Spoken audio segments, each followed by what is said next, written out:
iFELL for having us here.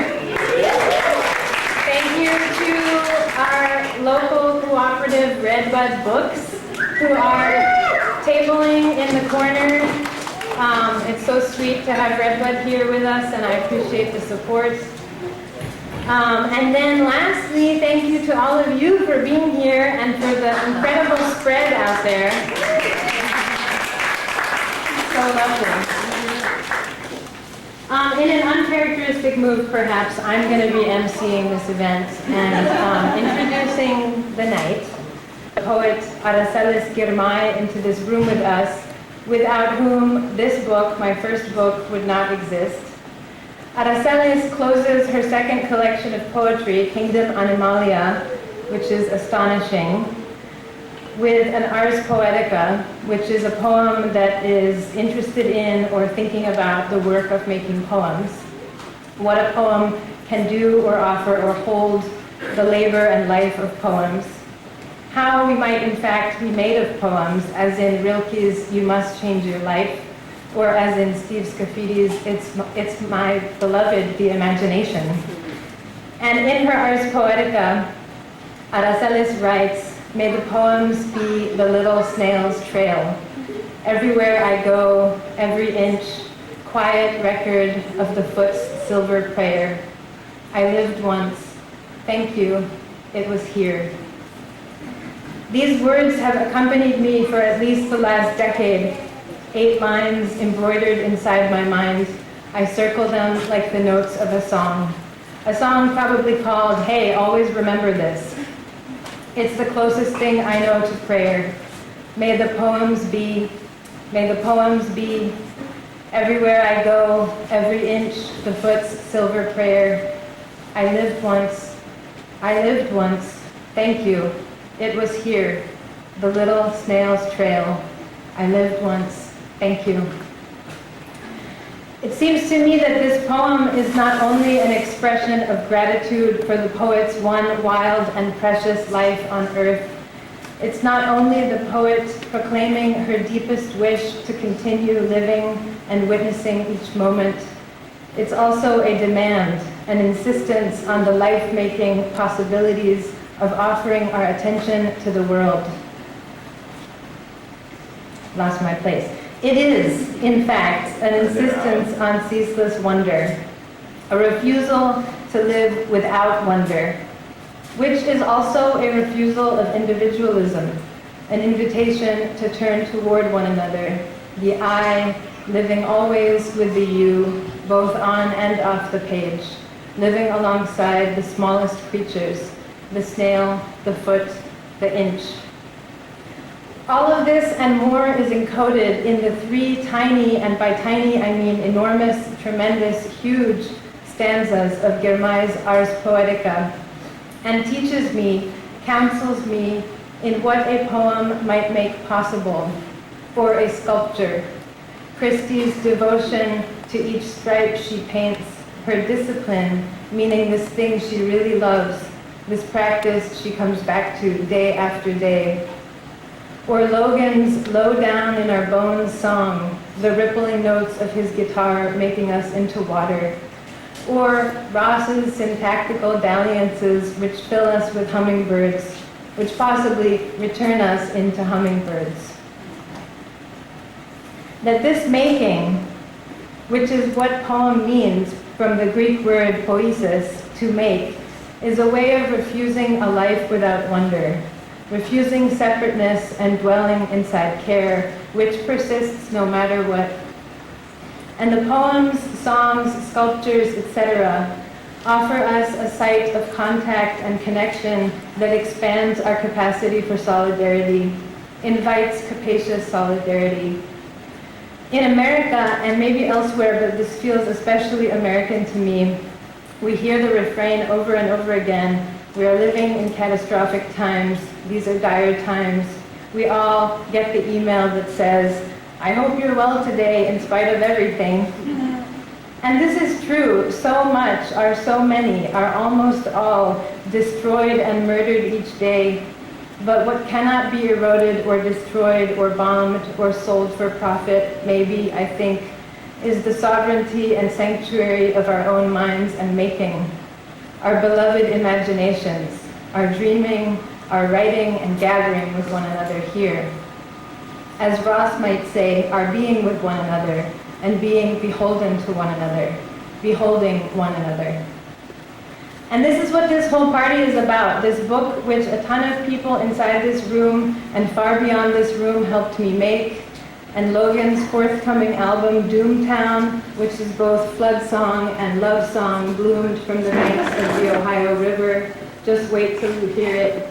And Kristy Portal's Queen of Stripes, Hughes, whose animate and bending vessels transfixed my heart this summer, whose work so astonished me when we met at the Vermont Studio Center, whose portals I would like very much to crawl inside, who creates shelters and spaces of refuge and circles of belonging wide enough to hold us, and whose care and color are infectious. And Ross's catalog of unabashed gratitude, which is 10 years old this year. So really, this is also a birthday party for a 10-year-old. This collection of poetry, which was recently named one of the 25 best books of the century, and which, no joke, saved my life in the sometimes grim winter of 2016, when I lived in a drafty wooden A-frame on a farm in Vassalboro, Maine, freshly heartbroken and boiling hot dogs for dinner in an electric tea kettle. True story. And in spite of everything else that was weird and difficult about that time, the farmer whose land I helped tend loaned me her copy of catalog, which her niece had recommended to her, and to this day I've never given it back. Whoops. But also thanks Roberta Bailey at Seven Tree Farm.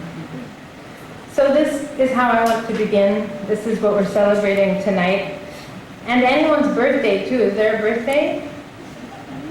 No birthdays, okay. Well, we're still celebrating. And how this is going to go is I'll read a little bit from Come From, and then we'll hear from Logan and Kristy and Ross, which is such a treat.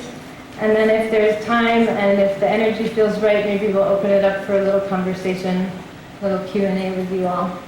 Sound good? Okay, thank you for being here. Origin story. You guys can hear me good? Look at this cool mic. We are whirling through Beirut, the city I visit most often in my sleep. I take this to mean I'm making my best effort to dream in Arabic, where the air is rich with orange flowers and thyme, and we draw back our lips to speak. In the so-called city that never sleeps, I tightrope along the edge of cobblestones bathed in light and last week's trash. I dream by nose, the heavy stench of garbage rotting into the sweet, fresh cat, golden purses who ride the air like wooden boats. In my ear, a moped twists and guzzles the pitted road, spitting gravel under the too slow heel of somebody's foot. Somebody's foot grazes mine, and I find a boy there, gazing in at me through the small eye hole of my sleep. I have forgotten his name until my mother reminds me. It's Hanny, there in a teal t-shirt, black irises flowering from his eyes. One summer afternoon with Hanny, we swam and played, licking ice pops, sticky-lipped on the stone apartment steps, our knees slapping open to greet the turquoise sea. We floated weightless, our bodies fanning starfish.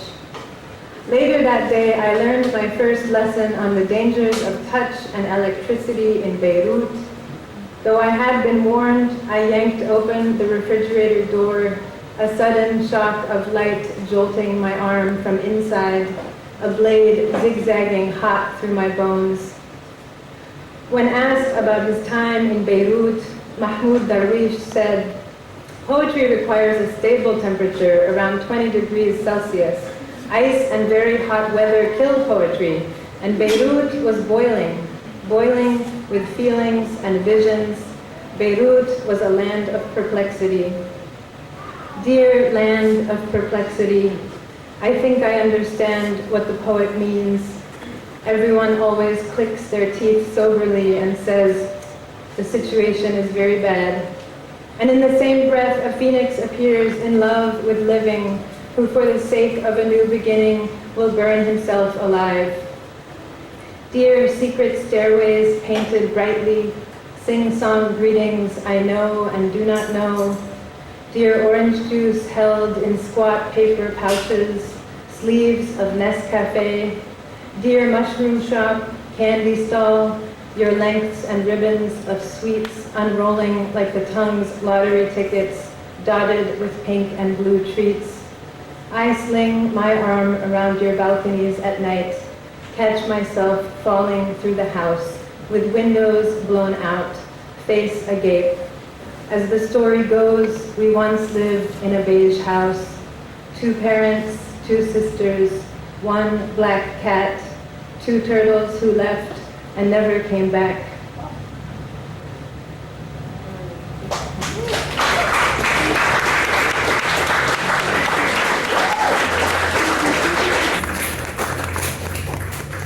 Some of these poems, the bones of this book emerged while I was a graduate student here in Bloomington at the MFA program at IU.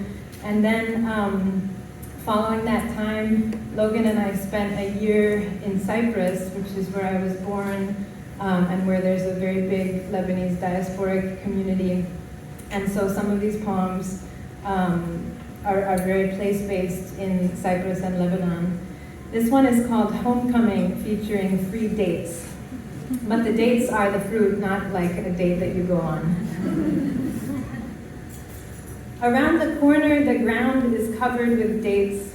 Sunlight drizzled like honey atop clusters of warm, wrinkled fruit. Have you ever seen a date? Really studied one? Be honest.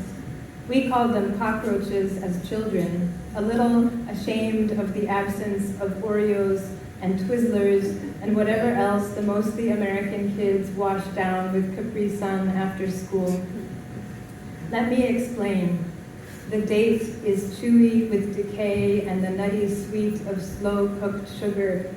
The date is like God's toffee, God's granny's homemade caramel. You can tell I'm reformed, returned.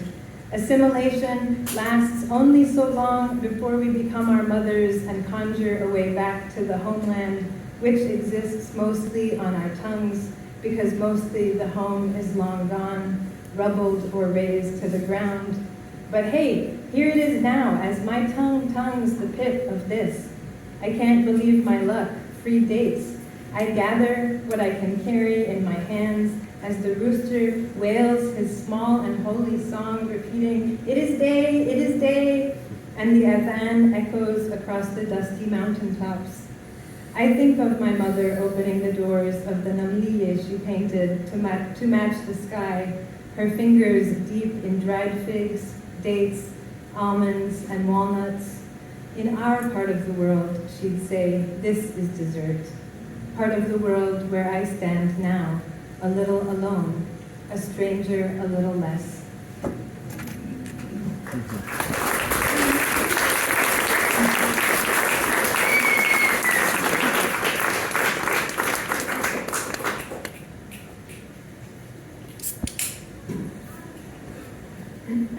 On form and matter. I was folding somebody else's sheets at the communal laundry line.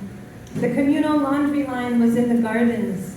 In the gardens, the sheets hung brightly purple and green. They were fitted sheets, queen or full size. Their paisley pattern was called American Squirrel. From here, I thought the sheets were a field of violets. I thought the field swung from the line, clumps of purple flowers forming along a thin crust of grass. I coveted them, the grassy sheets, the violet field rippling on the line. I thought, and I said out loud, you know what I love is bedding. And I wondered, what is a reasonable thing to love? A reasonable number of sheets to have? Below, my heart shrugged, bored with reason. Above, my head ventured, 2? The The two of us bat the freckled egg of wonder back and forth until we agree 2 cotton sets of sheets plus 1 flannel batch for the cold. And so, I returned to my task which was slowly gathering someone else's bedding, like wrapping a gift, like it was someone's birthday, which it must have been, as it must be now. I smoothed the cloth and pulled out the creases, tucked each frowning corner into the other. You know how fitted sheets are. This is one way to fold them, so that the edges might meet. Tante Cécile taught me years ago. And so, for each matter a form, a from. What is reasonable, asks the mind once more. This I love, and so what, the heart repeats.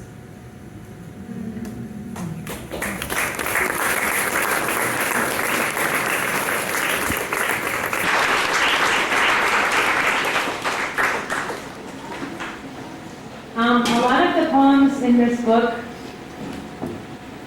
are thinking about language and language loss. And an entire section of the book emerged while I was studying elementary Arabic, a language that I grew up hearing a lot and that feels very intimate to me, but that I was never formally taught or informally taught for that matter. And so a lot of my Arabic is what we call kitchen Arabic, the words of the kitchen, words of food, curse words, little expressions here and there, but I can't actually sustain a conversation in Arabic, which is a particular kind of sorrow. So this poem is called Heritage Language, which is that's the phrase for a language that maybe is your mother tongue, but that because of the ways that our families sometimes rupture, or in the wake of colonialism, imperialism, war, etc., we are removed from our mother tongues. Heritage language. When we came to America, an archive locked, baby teeth fastened around a silence our lips made, hanging circles in the air, a shapely absence. She kept records in her jewelry box, a clutch of hair wrapped in paper, the small sukoon, little roundness, keyhole, doorway we peered through.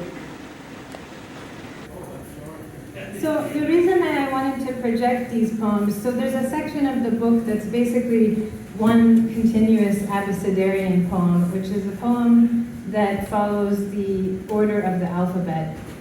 And I used, this practice and process emerged while I was studying Arabic and I was practicing calligraphy, and I was experiencing the newness of making new shapes with my hand, but then also trying to activate muscles and parts of my throat and my voice that are less developed.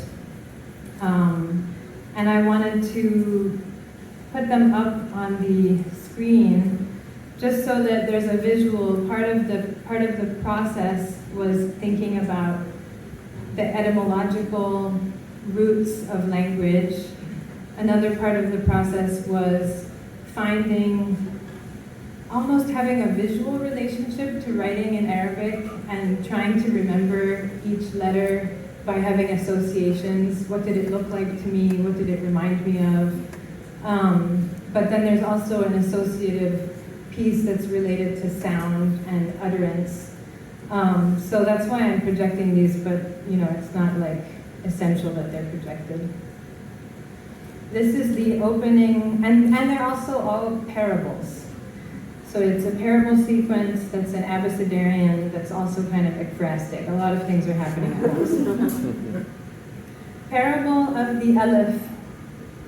Aleph, arrow, sapling, wand, needle that lengthens what comes before, ink stroke who draws sound and bears the little hamza. See, girl squatting at the base of a tree, or girl perched atop a stone pillar, studying the 1,000 ruins. Alf, alf, alf.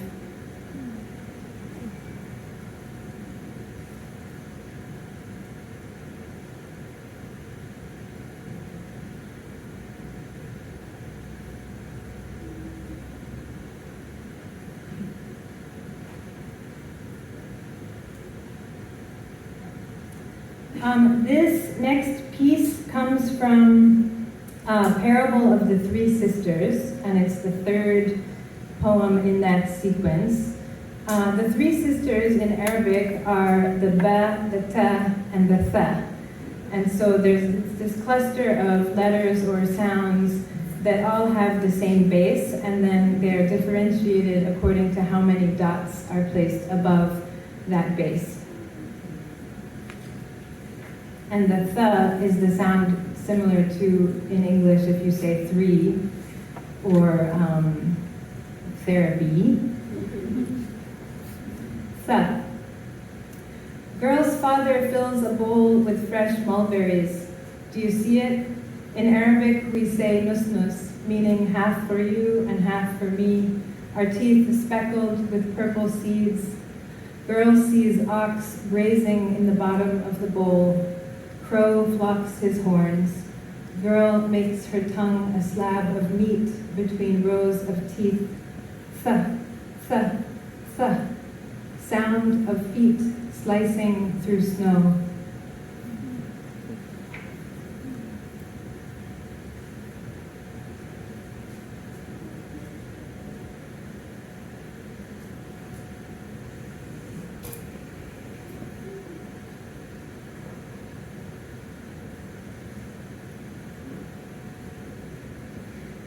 This next parable is the parable of broken bones, and I want to thank especially Alex Chambers, who invited me to read this a few weeks ago when we met and talked about Come From.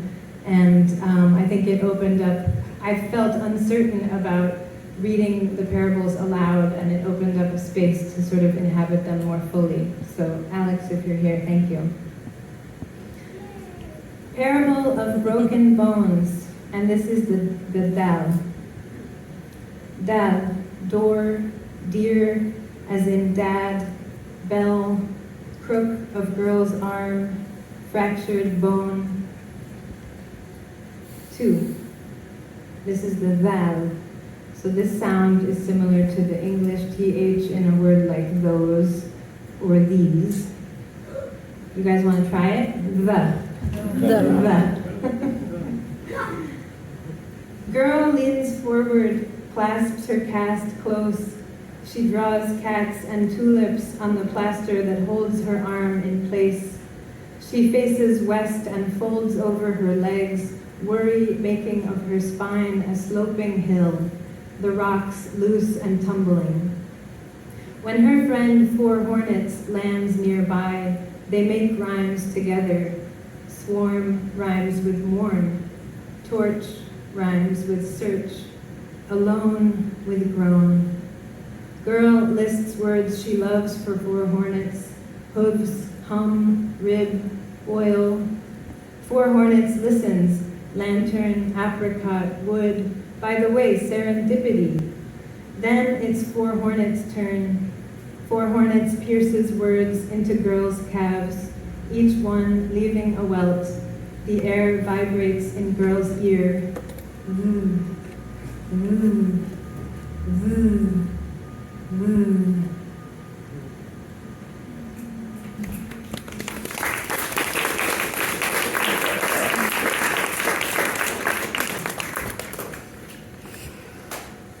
Thank you so much for being here. It's, I was telling Ross earlier that I feel really, really alive, extra alive right now, which is another way of saying really, really moved and tender and, yeah, just touched to be here with all of you. I'm going to read 2 more poems, and this one I'm going to read for Kristy, and it's called Affirmation. And it's got some Bloomington hughes, some Bloomington landmarks, and some elsewhere landmarks. Affirmation. An armful of light-soaked hay in the driveway, the cool water of the gravel pit where we can swim on our lunch breaks naked and for free. The kid, probably around 7 or 8 at the register behind the counter at Peely's, who really had to pee, a few of us in line waiting to pay for our groceries, all of us cheering her on, go pee, we can wait.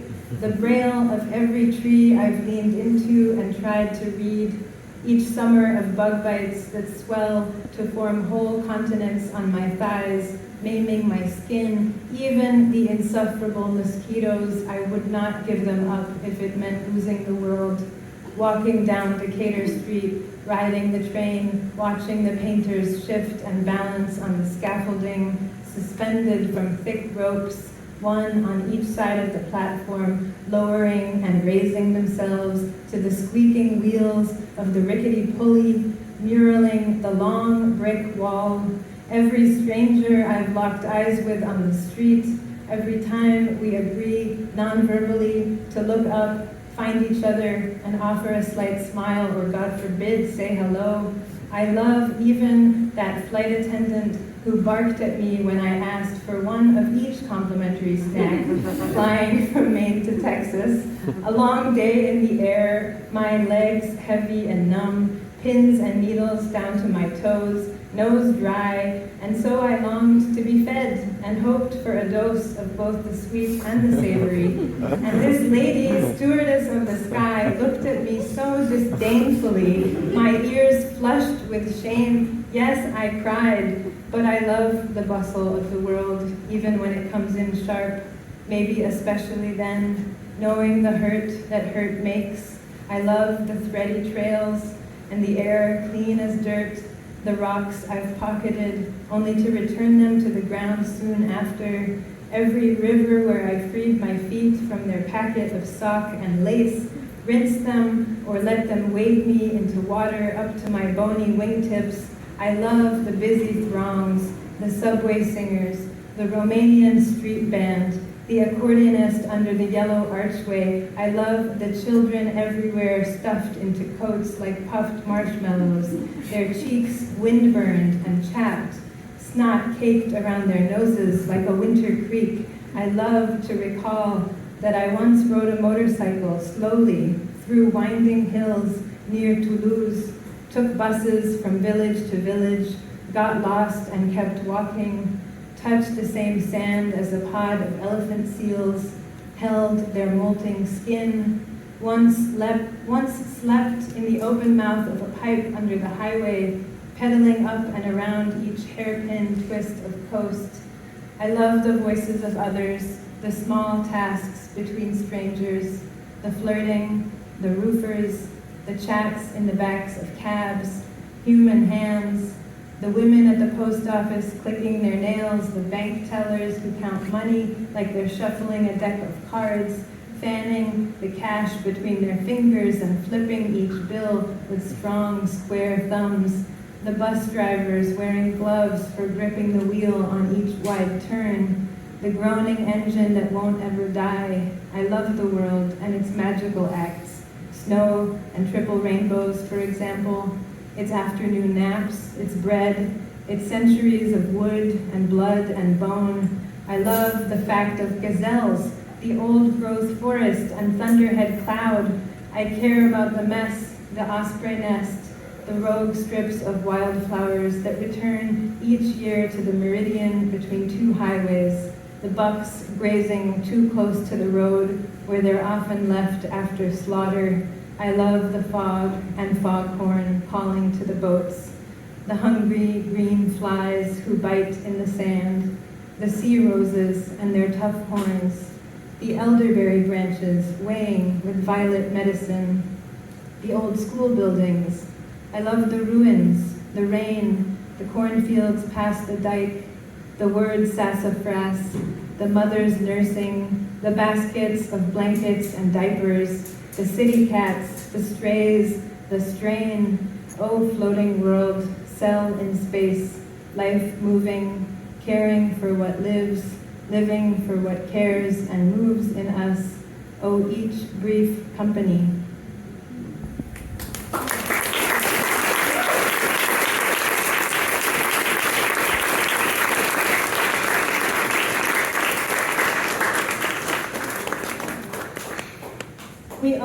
with an Ars Poetica by Araceli Girmay, and I want to close with one of my own Ars Poeticae.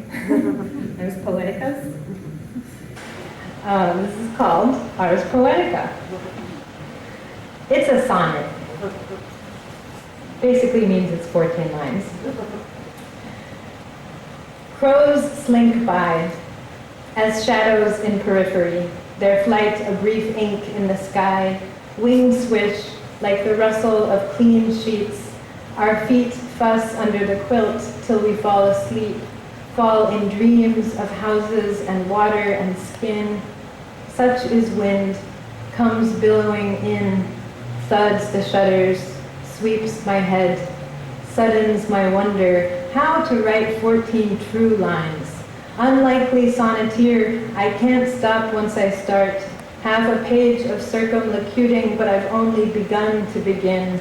Reset the clock and the next line barges in, is a barge, huge with diffuse cargo. Listen, at this rate, the end could never come. After all, what would it be? Small and round enough to palm, speechless as a stone. Thank you so much. We're going to get Logan up here.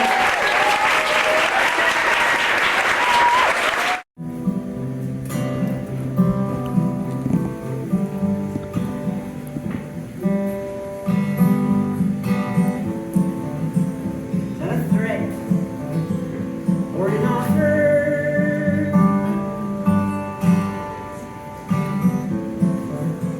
It's going quick now because it's windy. Oh, that dog and I run away to die. When I go, I'm gonna let you know.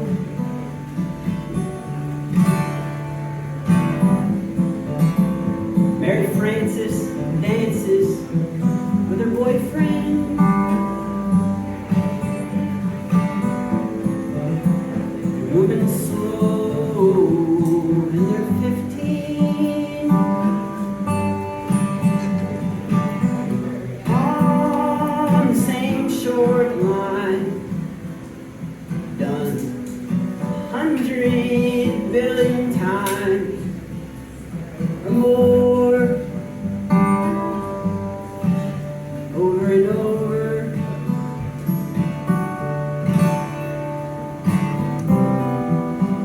When you make it out of Prophetstown,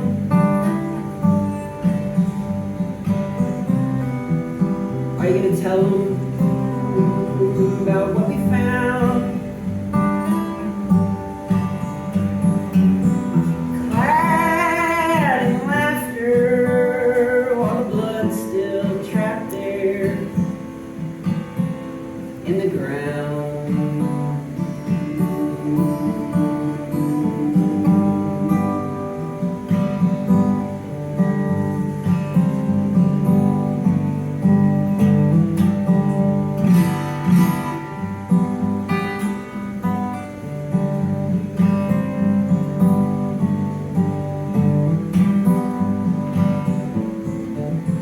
I never had such a bad dream. The town was gone, the house was empty. Oh, little bird of mine, if we live again, it'll be you every time. Every time.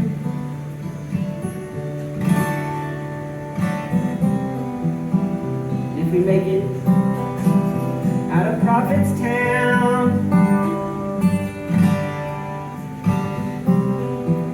are you gonna tell them about what we found? Mad with laughter,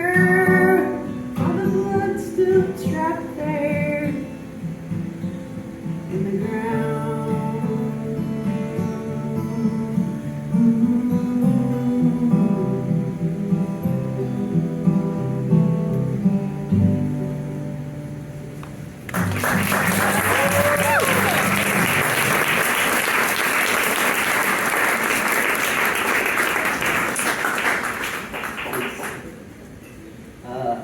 I really love playing music at a poetry event.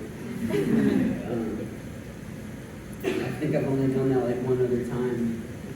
And yeah, there's just something lovely about these different dynamics happening. Experiencing stories and images that people are painting with their sound, but in different ways. That's my dad, and that's my mom waving. I don't know who the other guy is. That's the mystery that we'll all live with.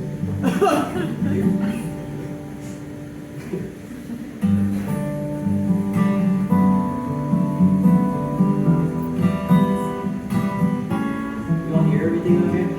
Yes, sir.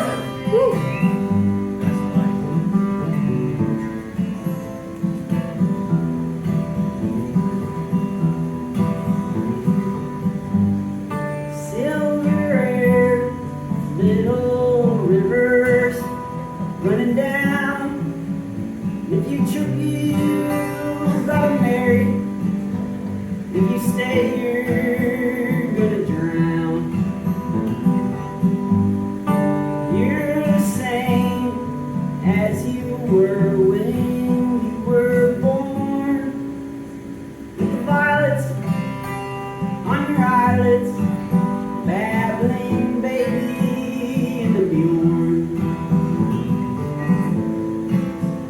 At a loss, down beneath the onion cross, where the flowers smell like honey, and the hours feel like claws. Oh, claws.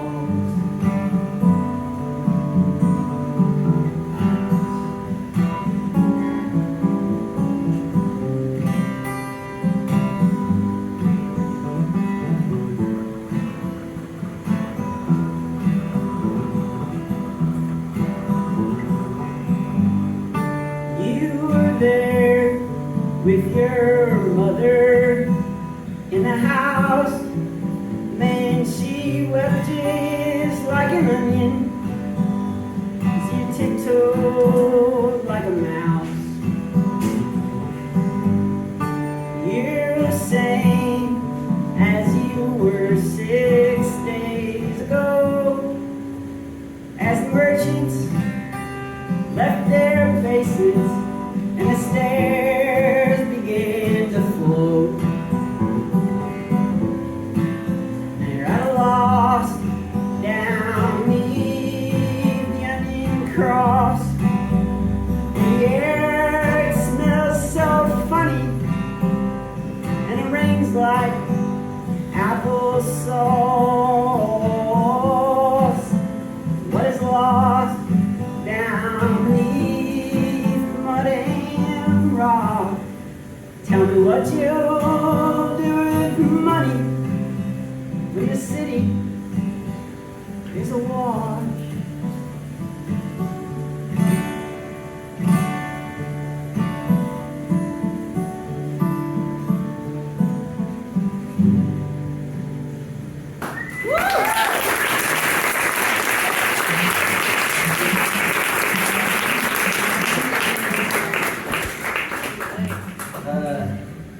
So this album, Doomtown, is kind of about some kind of, it's sort of like it doesn't go into the exact details of what it is, but some kind of natural disaster takes away all my memories. Or like what I came up in and what I was born in and what maybe you were born into too. Somehow we all were, I'm sure. But there's a flood and there's a tornado and there's everything that we fear, that climate might do. And the little town is just doomed, and it was doomed from the start. And I thought this is a great picture because I feel like my parents could both be characters in it. This song's called Bloomington.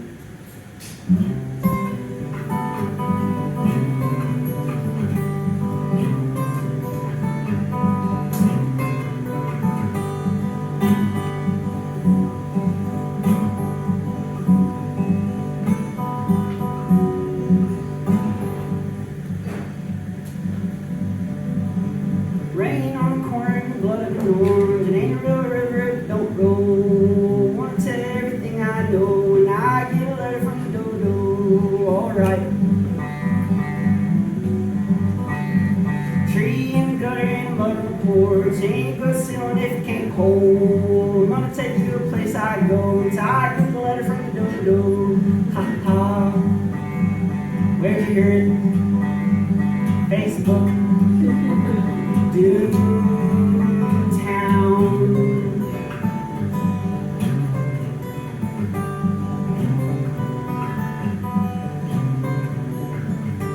Moon and the butter and the butter the corn ain't above freezing ways below. Wanna see your movie show, but I'm thinking about the letter from the dodo. Ha ha. This away, that away.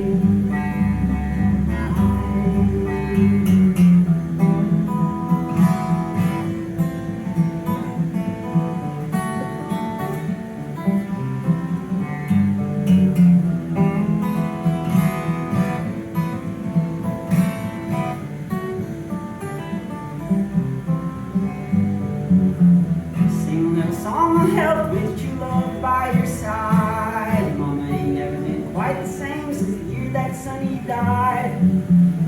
Keep it to yourself, cause I know it sounds absurd, but they spoke in a language that I'd never heard. And they know what all my thoughts are word for word.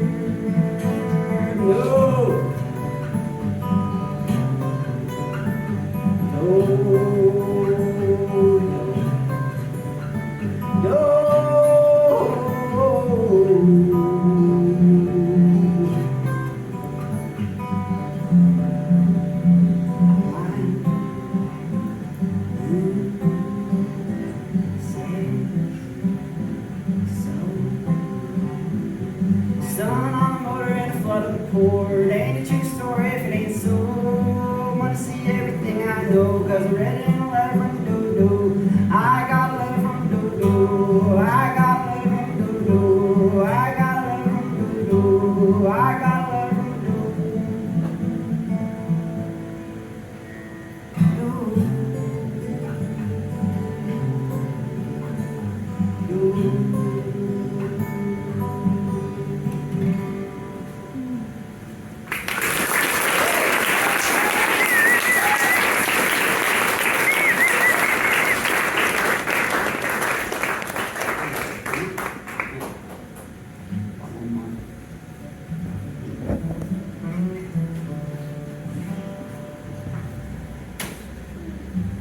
I love all the sounds this building makes.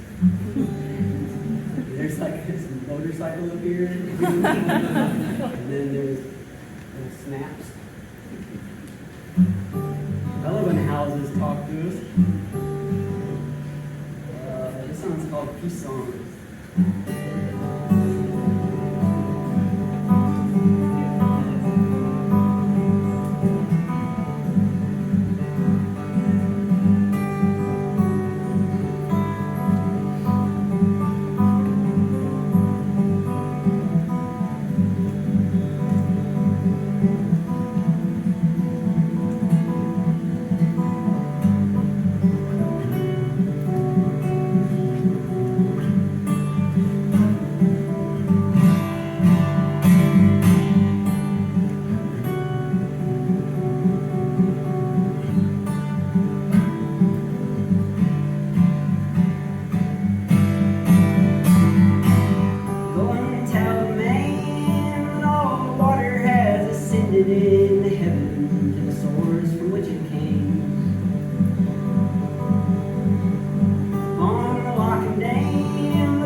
swelled up people buried by the undertow.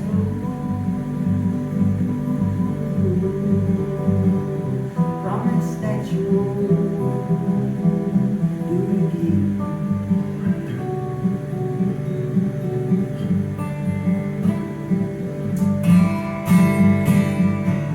Promise that you won't do it again.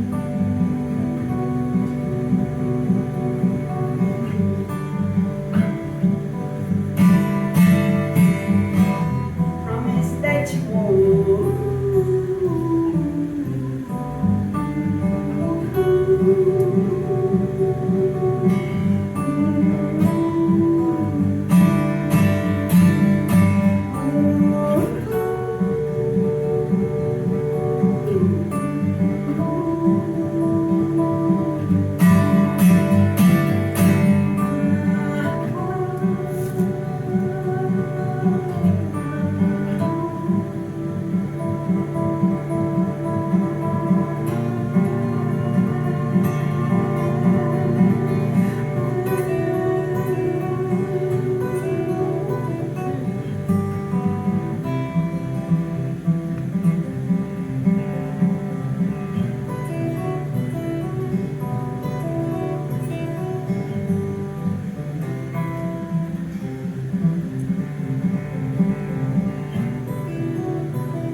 Poetry can break isolation, show us to ourselves when we are outlawed or made invisible, remind us of beauty where no beauty seems possible, remind us of kinship where all is represented as separation. And this is a photo of my studio right before I came here. This Adrian Rich quote has been up in my studio for the last 3 years, and I've moved every single year, so it's like pack away, put back up. And this Affirmations by Janan has also been up for the last couple years. I asked her to send it to me because I heard her read it on a Zoom. And I come back to this poem over and over and over again, and I just want to read, you just heard it, but I just want to read just a little bit from it, because it's been so important to what my own work is and what I think my own life work is, and it has saved me over and over again. The act of paying attention has. Oh boy, what page is it on? Do you remember? Try 45. Impressive. Or 46. 46 and 47. Nice. It's your book, that's why, because I had it noted in mine and highlighted. I was like, where's the highlight? But I'm just going to read the last bit of it. I love the ruins, the rain, the cornfields past the dike, the word sassafras, the mothers nursing, the baskets of blankets and diapers, the city cats, the strays, the strain, oh, floating world. Cell in space, life moving, caring for what lives, living for what cares, and moves in us, oh, each brief company. And so I wanted to start with Adrian Rich, where poetry and art is not passive. It's just this tool. It works something within us. And again, like affirmation, just paying attention is really important. And if you know me more than 20 minutes, I'll probably bring up Octavia Butler, who has completely transformed my life. This first quote from Parable of the Sower is, all that you touch, you change. All that you change changes you. The only lasting truth is change. God is change.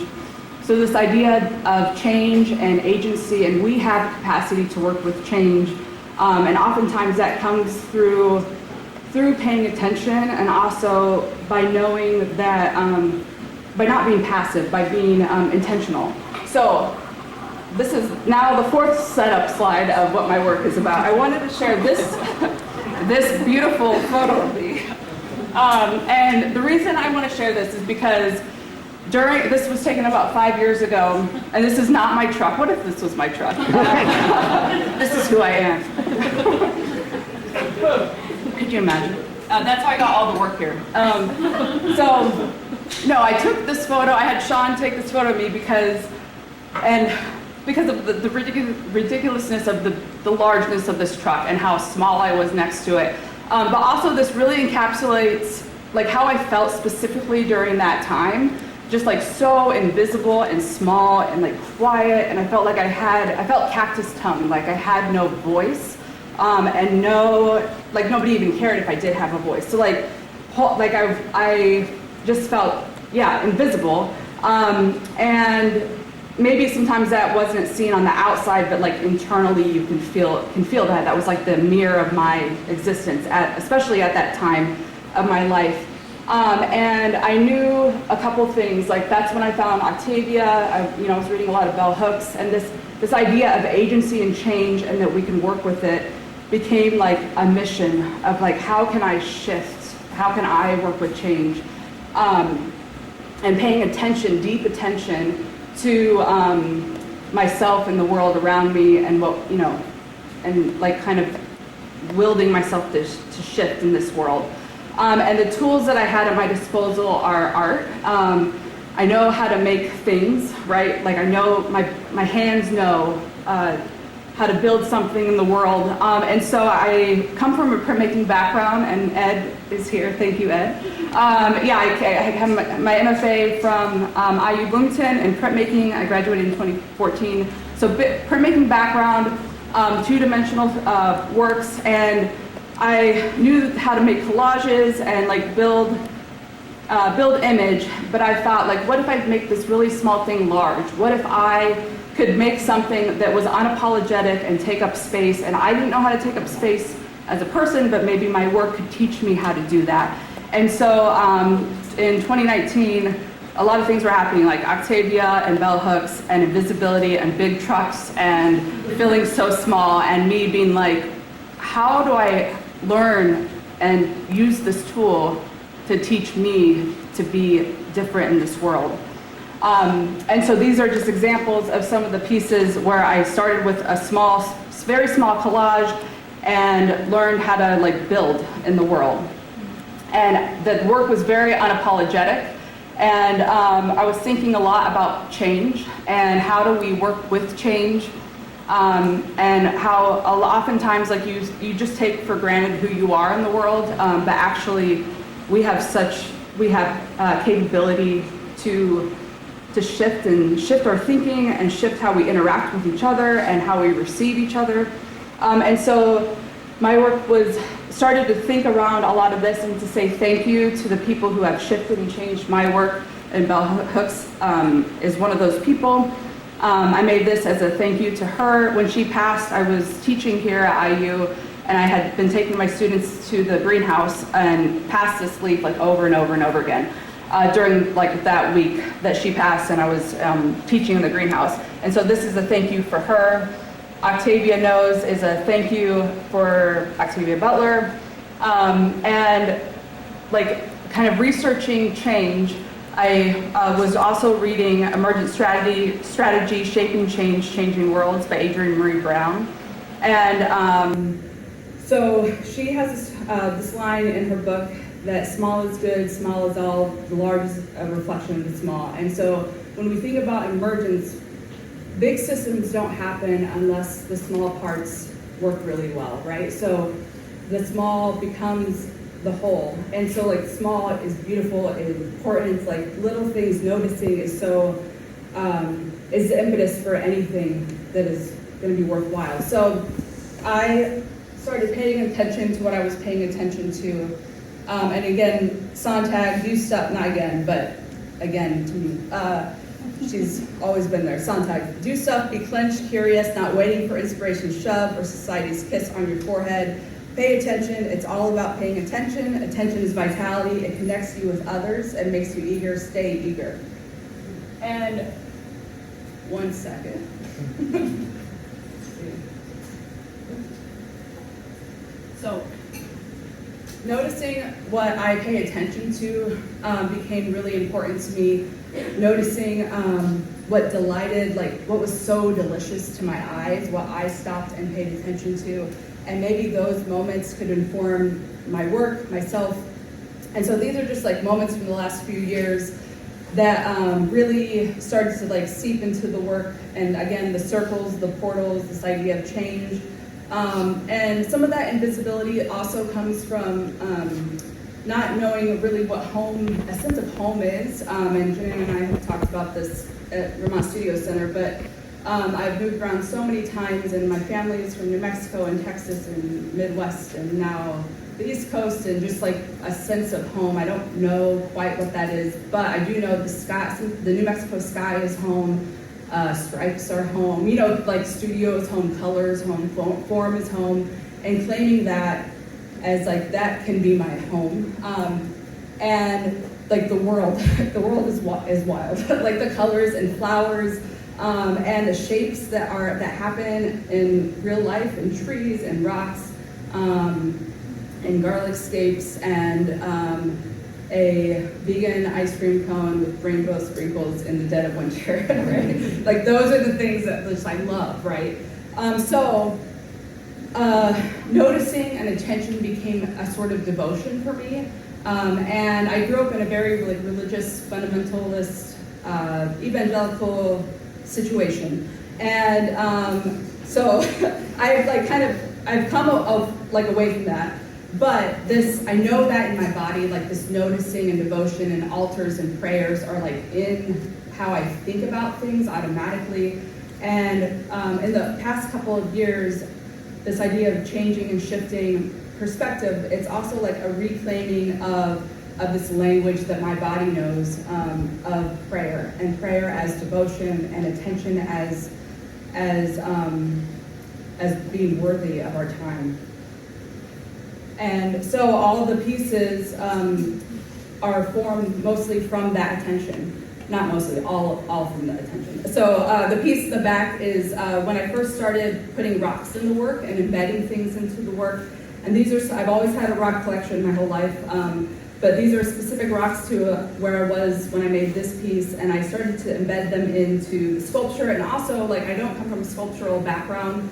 A lot of that has been just taught through myself, or like cold emails to people, or phone call to a friend. And so, like, for this piece specifically, it was like, okay, rocks can make something heavy. I'll bury rocks in this piece, right? So like that was the way I was thinking about sculpture. But it became this thing of claiming, of like, this is what I love. I spend so much time looking and noticing rocks. Why not put that and spend like 2 months of my time and build a piece just about that? Like small is all, small is good. And Adrienne Rich again, spiritual power of an image lives in the interplay between what it reminds us of, what it brings to mind, and our own continuing actions in the present. And thinking about like what art does to us and how it moves us and changes us, and it tells us who we are and who we were and who we want to be, and it like our interactions with art and poetry and the world is so active and so beautiful.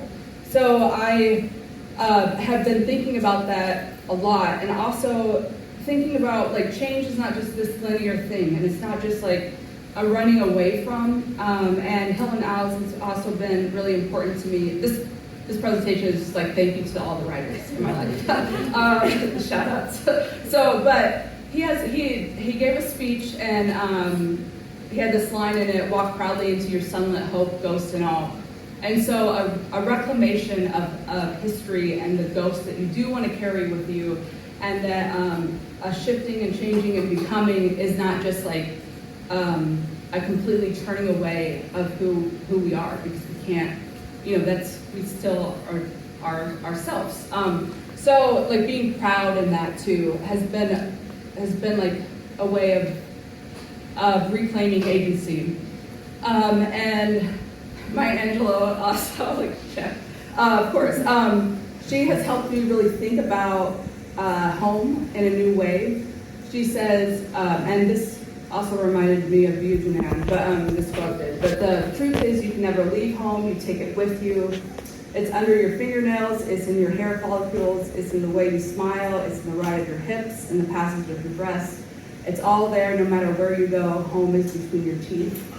And the piece on the table there, this piece here, home is between your teeth. I found this on a hike. This wooden, this piece of wood, as it is, with this like portal inside of it. And so I made a little home for it, and it's all like painted in New Mexico colors and Clayton, New Mexico architecture. I echoed the circles of the portal and kind of like building our own home. Our own home is us, it's our family, like our oftentimes like chosen family and the people that we are in communion with. It's poetry, it's friends that meet at a residency, that drive 13 and a half hours for a one-night event, right? So like that's what home is. And it's like such a gift to be an artist, because that is part of what our home can be.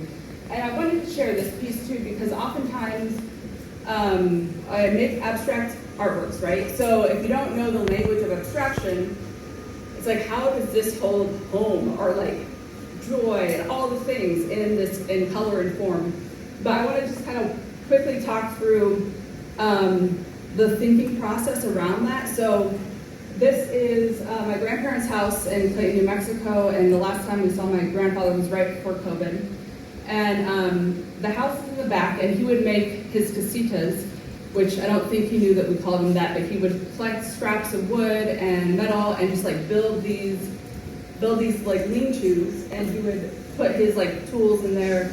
And he didn't speak much English, and I don't speak much Spanish, and so we never really talked in my whole life that often. I did go on, like, we would go on hunts for rocks together when I was little, but otherwise, like, there was a barrier of language. But I went into one of his casitas, and it was like walking into one of my collages. It was wild, because it was all piecemeal parts of particle board and metal and different colors, and I walked into my own work. And he also had a Vespa, like a pink Vespa that he was really, really excited about. And so the pink is from the Vespa, the piecemealedness is from the casitas, and it's like, I built this piece as a thank you to him and to this language, this shared knowing of making something. And then Janan introduced me to Tracy Fawad over the summer, and I want to share this excerpt from Radicality. She says, "I believe in circles and the potency of future and holes between places and times. I know nothing fully and will not. I didn't know where I came from, but I knew I would know its pitch and tenor when I heard it, and I hear it. We need to think about things a little more radically. When the self finally appears, don't turn the self away." Isn't it so good? Yeah. Another sip. So, back to portals, where I live most, which is also another home. But thinking about portals and circles and change in a different perspective, and the work that I've been working on this past year. This is the biggest portal I built. It's 10 foot tall, and I had I'm now in New Haven, Connecticut, and I had the privilege of seeing Christina Sharp read in September, and she's this incredible writer, and she read an excerpt from a new book that she's working on called What Could a Vessel Be? And she talks about the different idea of what vessel is. And she talks about the vessel of slave ships, right? And so in a vessel of emergency, of terror, but also vessel as imagination, as a body, as a room, as people, as ideas. And thinking about how to be intentional with what a vessel can be like what naming vessels, how do we name care, how do we produce care. And so I've been thinking a lot about portals as an act of holding, as an act of a vessel, and like a wrapping around itself. And when we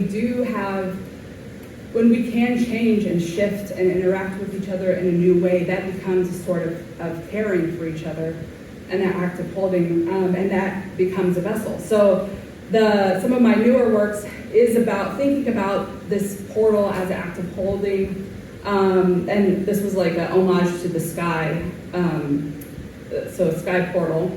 And some of the process of the work too is it comes from this piece of bark that I found on a walk, which had a beautiful shape. So I pinned it to my studio wall and built this out of cardboard and then paper pulp that I collected from my neighborhood.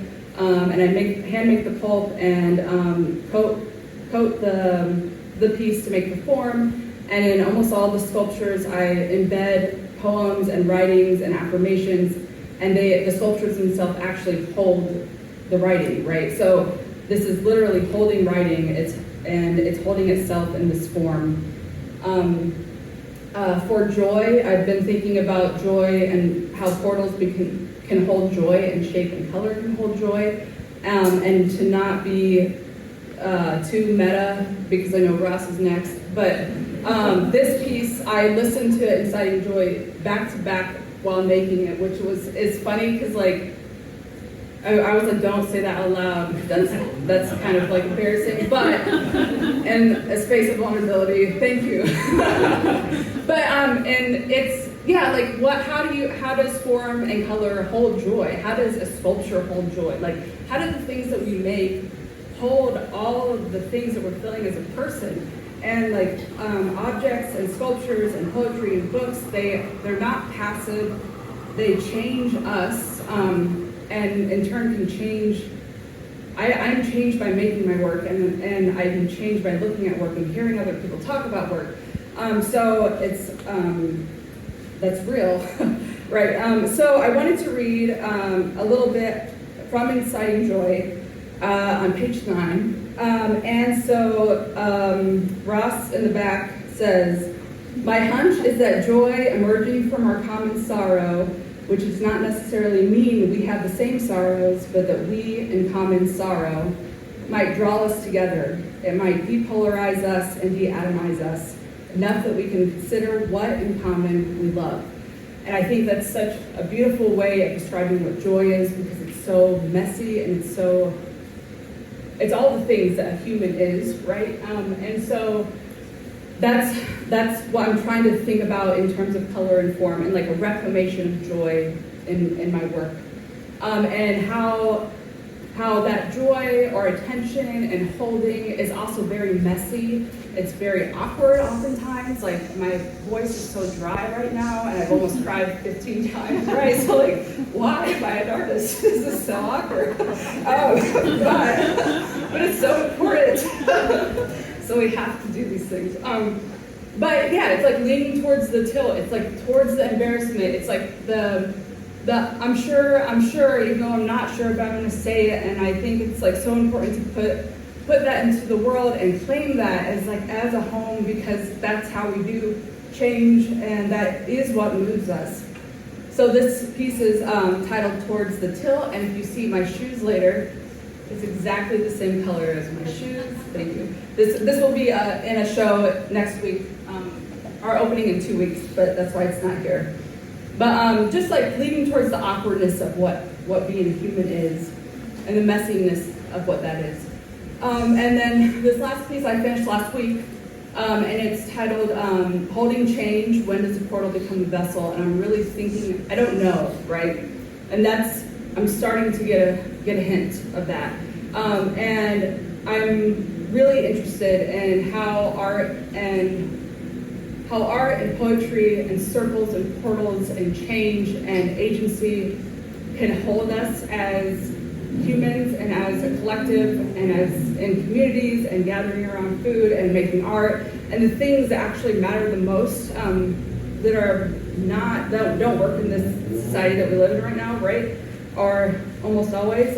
So when does a portal become a vessel, and when does moving towards change become care and become a place of holding is kind of what I'm gonna circle around until I find another circle to circle around, until I go to another reading, probably. So I'm going to end with this quote by Adrienne Marie Brown, and it's an excerpt from Ode to the Caregiver.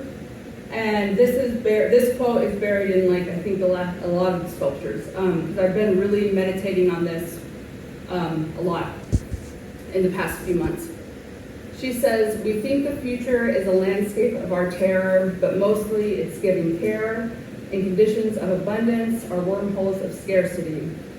You think you have to be brave, but the request is just care, enough to act, enough to change." And so, thank you. The end.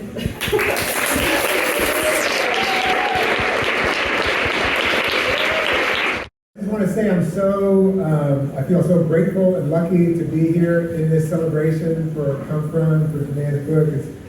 It's so beautiful. It's been lucky to have known you for however many years now, to watch these poems come about, come into the world. It feels like such a gift. So thank you for having me. Yeah.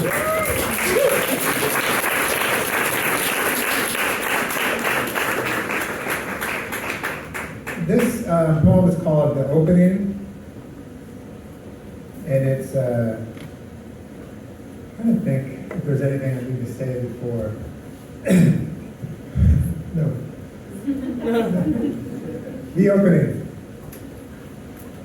You might rightly wonder what I am doing here in the passenger seat of this teal Mitsubishi with the hood secured by 6 or 7 thick strips of duct tape, sitting next to myself, who sits in the driver's seat, having quickly pulled into the lot of the Kentucky Fried Chicken on Route 413 in Levittown, Pennsylvania, from which, years ago, my father would sometimes bring home a bucket of hot wings to share just with me, his comrade in spice and grease and gore, rattling the little charnel house like a bell to indicate a joy impending, and plucking the lid to waft the scent toward the vents into my room where I'd catch a whiff and toss my Avengers comic to vault down the steps before high-fiving my smiling old man, thinking of his own hours working at the Roy Rogers down on Cotton Avenue, and plunge into the scuzzy muck. The two of us silently cleaning the bones while the laugh track of some rerun ebbed and flowed. You wonder rightly what it is I am saying quietly in the ear of myself, and what I am pointing at with one hand while the other rests on myself's shoulder. Tenderly, if not a bit tentatively, for myself is still a very big man, and quick, and trying hard not to take anyone with him over the ledge on which he stands, which you can tell when he just barely looks in my direction, a little bit animal, with sweat glistening on the back of his neck and his temples. His jaw flexed with his hands clutching the wheel, the slightest whistle in his breath, while beneath the looming sign of the colonel, smiling like one concealing some awful and bloody secret, a family in the rear view parks their minivan, and not mostly noticing us makes their way out. An older brother gripping the wrist of a smaller one who clutches his purple and yellow jacket, an infant snugged in their father's arm, tipping their head back to see us from beneath their light blue cap, opening and closing their hand as the glass doors swing shut behind them. You likewise might wonder how myself has arrived at this flamboyant terror, an accretion the way in caves where nothing without light is seen. Minerals will gather into impossible spires waiting to impale a thing. That, while driving home from his dear mother's apartment, he actually saw in his mind with a clarity like the semis behind him trudging toward the on-ramp to Philadelphia or New Jersey, like the carts wandering about the path-marked lot, with a woman in a house dress and slippers waiting at the crosswalk smoking a cigarette. His own hands working a vial of some sort from which he poured a poison into his mother's half-eaten tub of blueberry yogurt, which, imagined matricide, is perhaps especially jarring to myself, given the awkward walking he does, avoiding ants and other tiny beasts. Given the long prayer he found himself giving the chickadee that met its death against his windshield, lodging under the wiper blades and drumming the glass with the one free wing until he could pull over, whereupon myself did kiss the unlucky thing, folding its wings into its body before laying it in a small hole at the foot of a dogwood tree in full regalia, its 1,000 flowers like a congregation walking arm in arm in the river. And knowing myself well now, I can see what murderous birds flew numerous and hungry into the attic, shrikes especially, working their ways in at the slimmest shims of light between shingles and through rock holes, wedging first their heads in without blinking and collapsing the bones of their bodies, their tongues thrust out and necks made long, wriggling and leaving behind clumps of shivering feathers, blood glued to the cracks, one after the next, prying through the loose boards, snapping at the tail feathers of the ones in front of them, the clawing feet skidding in one after the next until the attic roared with soaring and the war screams of birds clutching one another with talons by the neck or back and veering quick toward any piercing barb or thorn or snapped branch, jeering into the air like this, the impaled thing writhing and fluttering once or twice its wings and twisting open its beak from which came no sound. Which is, in fact, the wrong metaphor, the more I think of it. For the birds in question favor the long view of open meadows. They love exposed perches on which they fasten their talons and unwrap their beautiful wings in the wind. And the birds I'm talking about are not birds at all, but common sorrow made murderous simply by nailing the shingles shut and caulking with the tar always boiling out back all possible cracks. Which is to say, the metaphor here has become the sealing up as much as any bird, has become the way myself had made unwittingly a habit of slathering mortar everywhere, almost by accident, for fear of what might forever slip in and be felt, which was, in addition to everything else, simply, goddamn, how sad my mother was when my father died. Goddamn, how sad was I? And how scared was myself, nearly scared to death, in fact, at his mother afraid or not sleeping well or not unpacking for months at her new apartment, outside of which myself, visiting, would sit in his car for a half hour or more, staring into the yellow aluminum siding's patina and the seam it made with the fake white brick as he felt the bones of his chest breaking, which was the feeling of the very real terror he had of what his hands might do, which his hands would never do, which was like the wood shaped helpless against the prying shrike, clawing and snapping its hunter's beak, which, I am happy to report, was not the feeling at all. All myself was feeling, in fact, was not feeling his heart break again and again. Though he did for some time sitting with his mother in her living room, watching the Eagles that year have a good season while she sobbed and didn't sleep well and in some way shone in her sorrow complete, though it was a very hard thing for him to admire for the roaring in his head, which was nothing more, it turns out, than the sounds of not weeping, the sounds of sadness turned back. Nothing savage, nothing cruel or vicious, not a bird in sight. Just sadness, which is to say, in other words, just being alive.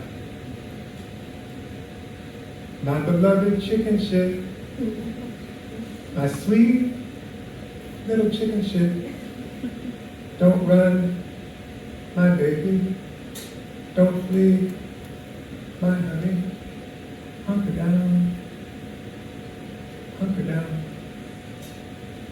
There is in my yard a huge and beautiful peach tree. I planted the thing as a 3-foot width, a spindly prayer with a tangle of roots so delicate, so wild. I took 10 minutes to feather them apart before spreading them into the hole like a lightning storm in one of those images of the brain. Now the tree reaches almost into the grumpy neighbor out back's yard. The one who once snarled at me in my house, "Why would anyone paint a house that color?" And whose unsmiling middle-aged daughter mows the lawn twice a day. Though I've seen in March or April when the tree's myriad pink mouths unfurl and blow kisses to everyone in sight, the burdened curl of that old lady's back uncoil. I have seen her stand up some and wink at that tree. And, no kidding, I saw her once teeter out in a gloomy gray pantsuit and, struck by the gloom, change her costume right then and there to something frilled and blazing, which she wore on her trot through the neighborhood, whistling to the birds swirling behind her. In this neck of the woods, you have to prune a tree if you don't want the fruit to rot, if you don't want all that fragrant grandstanding to be for naught. Which is why today, this sunny April afternoon with no rain or real freeze forecasted, I dig out my tools and sharpening stone, making the blades all shimmer enough that they can skim the hair from my arm. And then after cleaning each with a rag dipped in some watered down bleach, I move around the tree's sprawling limbs. The ruddy young growth all wagging at the sun, all shivering with the breezes bustling through. And with my loppers and snips, I look up into the behemoth tree and start clipping.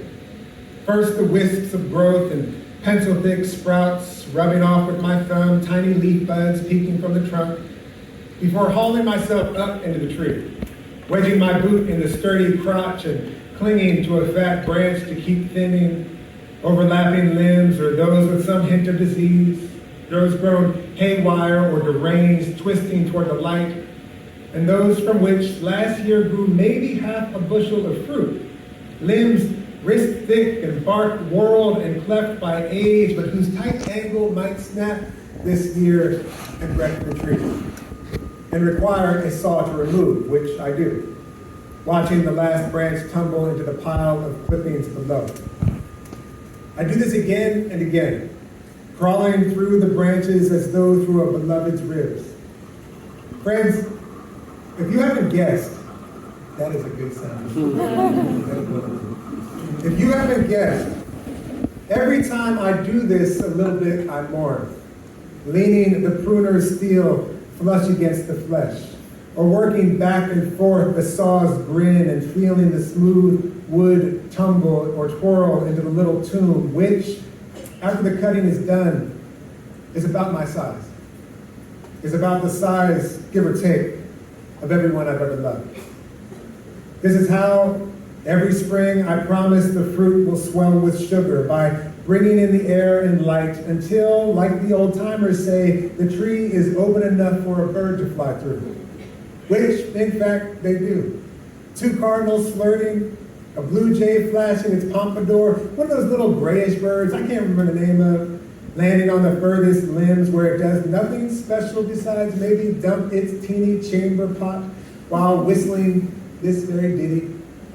Half dirge, half disco, some giggly trill, loop-de-looping from its tiny beak, while its ruffled, musty body sways on the tree's furthest finger, resting exactly where I put it, singing just as I ask it to, which, from up here where the newly opened view is good, I can see is what I was pointing to, what I was saying quietly to myself in the parking lot of the KFC in Levittown, Pennsylvania, as myself shivered and looked up, trying to see, trying to hear.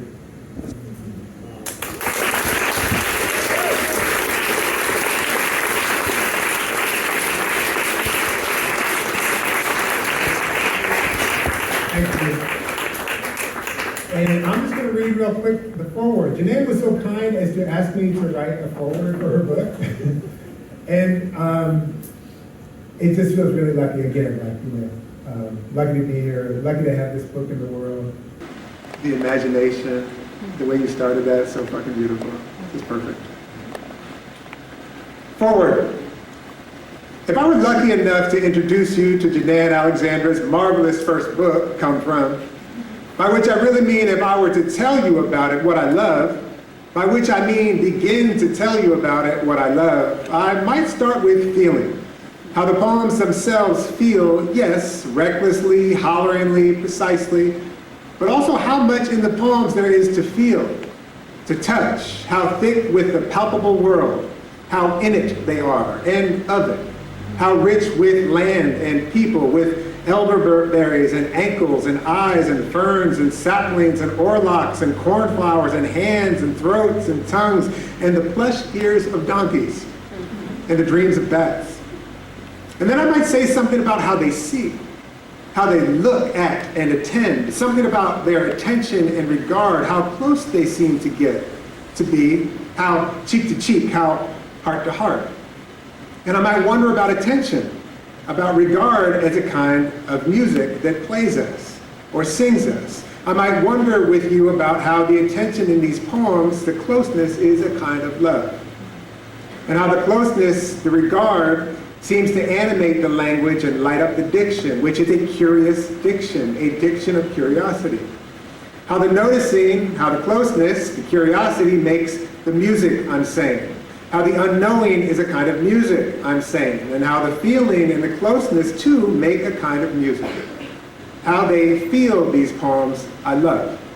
And how these poems put their hands before them through the dark, how they learn, how they change, how they try again and again, and how unfixed they are, and unfixing, and how lost they are, and reaching, how in love they are, sturdy in it, rugged and pervious, how they felt their love, and how they sorrow their love too.